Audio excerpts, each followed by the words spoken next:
अल्हम्दुलिल्लाह वस्सलातु वस्सलामु अला रसूलिल्लाह। ग्रुप आपको मसाइल और उनका ग्रुप में सवाल आयो है, हामिला औरत अने मुर्जिया औरत करो एक कज़ा कनियो फिदियो दिए अथवा रोज़ो रखें, करो हुक्म है इन जे रोज़े के मुतालिक।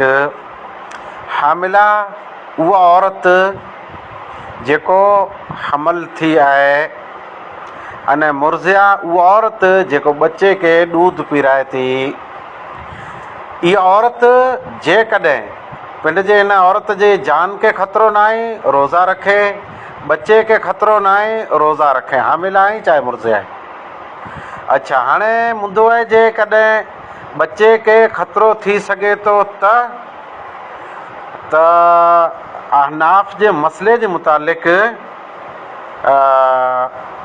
अहनाफ़ जे मसाले जे मुताबिक़ इहा औरत रोज़ो त न रखे, पण बाद में कज़ा करे अने कज़ा प्लस हर रोज़े जे बदिले हिकिड़े मिसकीन खे खाराए। अहनाफ़ जे नज़दीक ई मसइलो आहे। अच्छा, जमहूर जे दरमियान ॿ मुंदा आहिनि। हिकिड़ो मुंदो हीअ आहे त इहा औरत तकलीफ़ आहे अने बच्चे के ख़तरो आहे, पिंड जी जान के ख़तरो आहे रोज़े जी वजह सां, त रोज़ो की न रखंदी, बाद में कज़ा कंदी, रोज़ो न रखे। हाणे हिन लाइ ॿ सूरत आहिनि। हिकिड़ी त इहा सूरत जे इहा औरत बाद में रोज़ो न रखे, कज़ा जी ज़रूरत न आहे अने फिदियो ॾेई ॾे। शेख इब्न बाज़ रहमतुल्लाह अलैह पंहिंजे फ़तवे में फरमायो हुयो त इहा हिकिड़ी रिवायत अब्दुल्लाह इब्न अब्बास अने अब्दुल्लाह इब्न उमर रज़ी अल्लाह ताला अन्हो थी आहे, अने जमात सलफ़ मुंहिंजा पिणु अमोक इन ॻाल्हि जा क़ाइल आहिनि जे इहा औरत फिदियो ॾे, रोज़ो इन मथे लाज़िम न आहे, कज़ा न आहे। जॾहिं त शेख इब्न बाज़ रहमतुल्लाह अलैह फरमाईंदा त ॿियो कौल जेको राजे अने सही आहे उहो ई आहे त इहा औरत मरीज़ अने मुसाफ़िर जे दर्जे में अची वई आहे।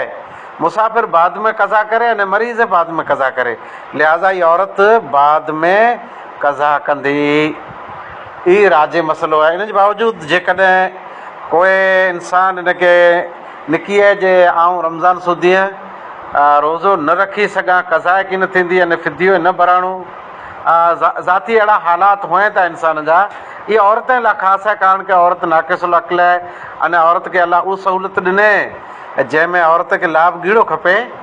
लिहाज़ा जेकॾहिं राजे कौल जे मुताबिक़ बाद में कज़ा कंदी अने कज़ा न करे सघी, अॻे केतिरे फेरा इन कज़ा कयो हुयो, हिसाबु कई गाम में केतिरी 22 कज़ा कयो हुयूं।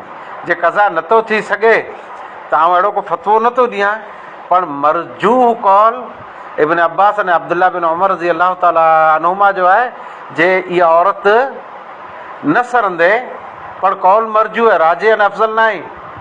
गैर अफ़ज़ल अने मरजूह कौल आहे जे ख़ाली फिदियो ॾे। वाख़िर दवाना अल्हम्दुलिल्लाहि रब्बिल आलमीन।